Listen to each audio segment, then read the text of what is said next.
शिवसेना उद्धव ठाकरे गुट के उपनेता और पूर्व विधायक बाल माने ने पत्रकार परिषद में बड़ा खुलासा करते हुए आरोप लगाया कि रत्नागिरी विधानसभा निर्वाचन क्षेत्र में करीब 23,000 नकली मतदाताओं के नाम शामिल हैं।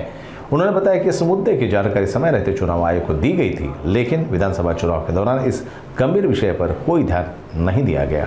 खरं तर कालच शिवतीर्थावर आदरणीय माजी मुख्यमंत्री आणि शिवसेना प्रमुख उद्धवजी ठाकरे यांच्या विचारांचं सोनं आम्ही लुटून आज आलोय आणि सीमोल्लंघन आपण करतो।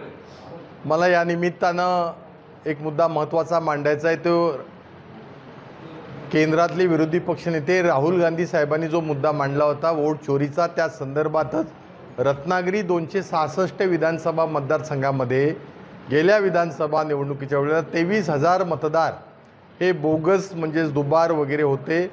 याची आम्ही निवडणूक आयोगाला कल्पना दिली होती, प्रिसाइडिंग ऑफिसर एसडीओ जे आहे त्यांनाही दिली होती, परंतु ती नावं मतदार यादीतली गेलेली नाही आहेत आणि त्यामुळं हा एक प्रकारचा घोटाळा या ठिकाणी आहे। आणि म्हणून माझी राज्य शासनाला निवडणूक आयोगाला विनंती आहे की ही 23,000 मतं रत्नागिरी विधानसभा मतदारसंघातल्या यादीतून वगळून जिल्हा परिषद, पंचायत समिती आणि नगरपालिकेच्या निवडणुका व्हाव्यात, ही आमची पहिली मागणी आहे। आणि हे लवकरात लवकर झाल्याशिवाय ह्या निवडणुका होऊ नयेत, कारण 6 तारीख काहीतरी निवडणूक आयोगाने सांगितले आहे मतदार याद्यांची त्या ठिकाणची रचना करण्याकरता। खरं तर आज 1 वर्ष होऊन गेलेलं आहे, ही नावं रद्द झाली पाहिजेत। त्याशिवाय या वर्षभरात जर काही बोगस नावं आली असतील तर त्याचा डेटा माझ्याकडे नाही आहे। त्या मतदारांनी जागरूकता राहून जे उमेदवार आहेत संभाव्य विविध राजकीय पक्ष आहेत त्यांनी त्याची दखल घ्यावी। त्याचबरोबर रत्नागिरीतल्या शहरांपासून ग्रामीण भागातल्या रस्त्यांपासून ते राष्ट्रीय महामार्गाचे रस्ते हे अत्यंत शासनानं पावसाळा 2-3 दिवसांमध्ये संपतोय, दिवाळीच्या पूर्वी ह्या रस्त्यांची दुरुस्ती करावी। जे ठेकेदार कॉन्ट्रॅक्टर आहेत, आर.डी. सामंत कॉन्ट्रॅक्टर आणि त्यांचे सगळे सहकारी यांनी हे रस्ते केलेले आहेत, तर ज्या रस्त्यांची 2 वर्षाची DLP असेल त्याचं सिक्युरिटी डिपॉझिट आहे, ज्यांचं 5 वर्षाची DLP आहे त्याचंही सिक्युरिटी डिपॉझिट आहे। या डिपॉझिटमधून हे रस्ते तात्काळ ठेकेदाराकडनं दुरुस्त करून घ्यावेत, अन्यथा त्यांना ब्लॅकलिस्टात टाकावेत।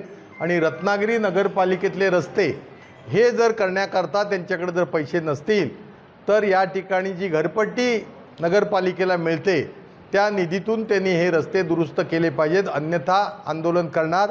आणि उद्या एक अनोखं आंदोलन आम्ही जनतेच्या सहकार्यानं करायचं म्हणतोय, सगळ्या जनतेनं त्याच्यात सहभागी व्हावं।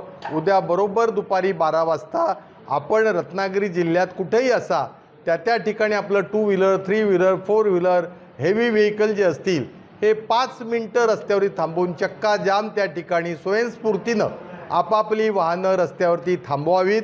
एक 10 ते 15 मिनिटाचा प्रोटेस्ट त्या ठिकाणी करावा की जेणेकरून राज्य सरकारला कळेल की आज नेमकी वाहन चालकांची काय दैना आहे आणि हे आंदोलन आमचं उद्धव बाळासाहेब ठाकरे पक्षाचं नसून हे समस्त रत्नागिरीकरांचं आंदोलन करावं।